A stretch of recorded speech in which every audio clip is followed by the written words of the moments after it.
Navruz bayram shukuhi. Bu hamkasblarimizga osh damlayapmiz o'zimiz, o'z qo'llarimiz bilan. Bu yoqda mana sumalaklarimiz qaynab turibdi. Kelaverasizlar mana mehmonlar. Barchalarni sumalaklarimizni taklif qilib qolamiz. Bu yog'iga xudo xolisa mazalari kelyapti o'sha.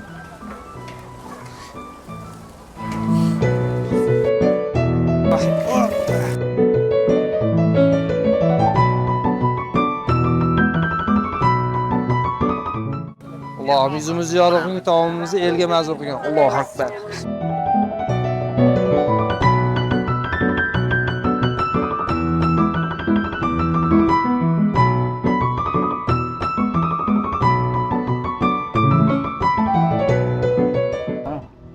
Bek, samimiy tilaklaring xalqimiz uchun. Hamisha har doim mana shunaqa bahor bayramlariga, Navro'z bayramlariga sumalaklarimizni pishiraylik inshaalloh. Hamisha har doim sog' salomat yuraylik. Sumalaklarimiz bundan-da shirin bo'lsin.